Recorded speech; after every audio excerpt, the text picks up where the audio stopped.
الحمد للہ رب العالمین والعاقبۃ للمتقین والصلاة والسلام علی سید الانبیاء والمرسلین حبیبنا و حبیب رب العالمین محمد وعلی آلہ وصحبہ اجمعین اللہم صلی علی محمد وعلی آل محمد کما صلیت علی ابراہیم وعلی آل ابراہیم انک حمید مجید اللہم بارک علی محمد وعلی آل محمد کما بارکت علی ابراہیم وعلی آل ابراہیم انک حمید مجید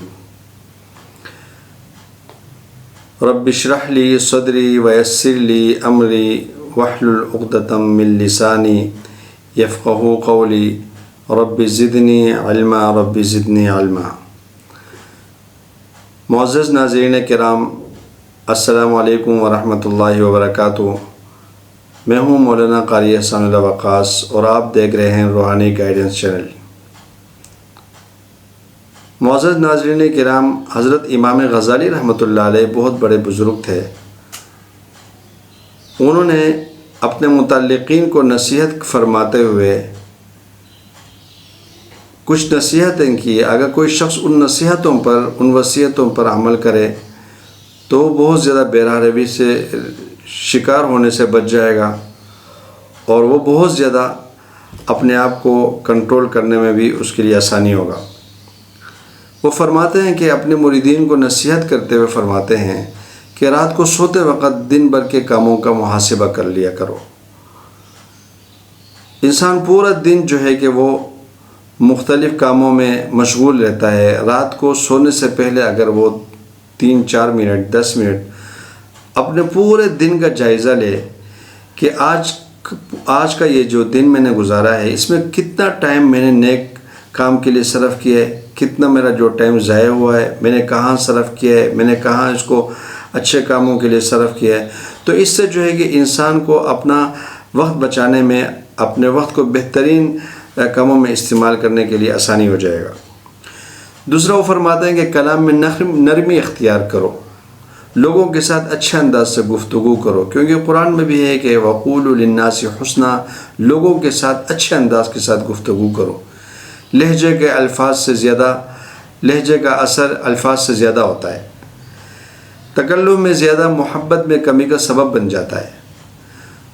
دوسرا وہ کہتے ہیں کہ مطالعہ دل کو زندہ اور بیدار رکھنے کے لیے ازحد ضروری ہے۔ جو شخص مطالعہ نہیں کرتا، قرآن کا مطالعہ، حدیث کا مطالعہ، ہر مطالعہ کے بارے میں کہتے ہیں کہ مطالعہ جو ہے کہ وہ علم میں اضافے کا سبب بنتا ہے۔ انسان کے نالج میں بہت زیادہ اضافہ ہوتا ہے، اور جو ہے کہ وہ جو ہے کہ مطالعہ کرنے سے دل زندہ ہوتا ہے۔ مردہ دل جو ہے کہ وہ زندہ ہوتا ہے، اور ہمیں چاہیے کہ ہم قرآن مجید کا مطالعہ کریں، احادیث مبارکہ کا مطالعہ کریں، اور حضور نبی کریم صلی اللہ علیہ وسلم کے اسوہ حسنہ کا بھی مطالعہ کریں۔ اس سے جو ہے کہ ہمارے اندر علم کو حاصل کرنے کا ایک شوق پیدا ہوگا۔ علم کا مطالعہ پابندی سے کرنا چاہیے۔ یہ کوشش کرنی چاہیے کہ آدمی ہمیشہ علم میں مشغول رہے۔ یہ نہیں کہ آپ نے ڈگری حاصل کر لی اس کے بعد آپ گھر بیٹھ گئے، نہیں۔ انسان کو قبر میں جانے تک علم حاصل کرنا چاہیے۔ علم، قرآن کا علم، حدیث کا علم، کوئی بھی علم ہو اس کو حاصل، ہر وقت اس کو سیکھنے کی طلب پیدا ہو۔ جب انسان کے اندر ہر وقت سیکھنے کی طلب پیدا ہوگی تو اس کے اندر تکبر نہیں رہے گا۔ عورتوں کی بد اخلاقی پر صبر کرنے والا حضرت ایوب علیہ السلام کے صبر کے برابر ثواب پائے گا۔ چھٹا وہ فرماتے ہیں کہ غفلت ایسی لعنت ہے جو انسان کو خدا سے دور پھینک دیتی ہے۔ ساتواں وہ فرماتے ہیں کہ قرض بغیر تقاضا کے ادا کر دینا قرضدار کی طرف سے احسان ہے۔ مثال کے طور پر ایک شخص نے کسی سے قرض لیا اور وعدہ کیا کہ میں اتنے دنوں کے بعد واپس کر دوں گا، اس کے بعد وہ ٹائم گزرنے کے بعد بھی وہ واپس نہیں کرتا ہے، جس قرض دینے والا جو ہے کہ وہ پریشان رہتا ہے، وہ اس کو ڈھونڈتا رہتا ہے، جب کہیں نظر آ جاتا ہے تو وہ چھپ جاتے ہیں۔ اکثر ہمارے معاشرے میں یہ دیکھنے کو ملتا ہے، جب قرض لیتے ہیں کہتے ہیں جی ہم 10 دن میں، ہفتے کے اندر آپ کو دے دیں گے، مہینے گزر جاتے ہیں، سالے گزر جاتے ہیں، واپسی کا ان کو کوئی خیال نہیں ہوتا۔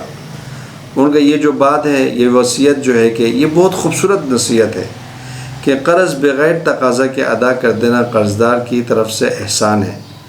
تو ہم سب کو چاہیے کہ اول تو قرض نہ لیں، اگر کس سے قرض لیں تو اس کو ٹائم سے پہلے اس کو آپ ایک اچھے انداز کے ساتھ اس کو واپس کر دیں۔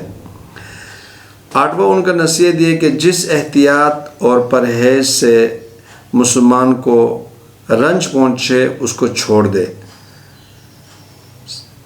8واں اس کا نصیحت یہ ہے کہ سب سے بڑی دولت زبان، سب سے بڑی دولت کہتے ہیں زبان جو ہے کہ ذکر کرنے والا ہو۔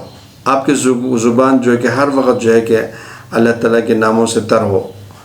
دل شکر کرنے والا، اللہ تعالیٰ کی جتنے بھی نعمتیں ہیں ہمارے پاس ہے اس کا شکر ادا کرنا چاہیے۔ اور فرمانبردار عورت ہے، سب سے بڑی دولت جو ہے کہ وہ بتاتے ہیں کہ فرمانبردار عورت ہونا، بیوی ہونا۔ 9واں ان کا جو نصیحت ہے کہ نیک عورت امور دنیا میں سے نہیں بلکہ اسباب آخرت میں سے ہے۔ نیک لوگوں کی صحبت اختیار کرے، گھروں میں سلام کو رواج دیں، سلام کرنے میں پہل کریں۔ حدیث مبارکہ میں بھی ہے کہ سلام میں پہل کرنے والا جو ہے کہ وہ تکبر سے بری ہوتا ہے۔ افشوا السلام، سلام کو عام کرو۔ سلام میں پہل کرنے سے محبت پھیلتی ہے، سلام کو کرنے سے محبت پھیلتی ہے۔ صبر و تحمل اور بردباری کا مظاہرہ کریں، ایک دوسرے کو اللہ تعالیٰ کی رضا خوشنودی کی خاطر معاف کر لیا کریں۔ اور آخر میں جو بتاتے ہیں کہ لا حول ولا قوت الا باللہ، چڑھتے پھرتے وقت ہر وقت جو ہے کہ کثرت سے اس کو ورد کیا کریں۔ اگر آپ کو ہمارا یہ ویڈیو پسند آئے تو ہمارے چینل کو سبسکرائب کریں اور ویڈیو کو لائک کرنا مت بھولیں اور شیئر کرنا مت بھولیں۔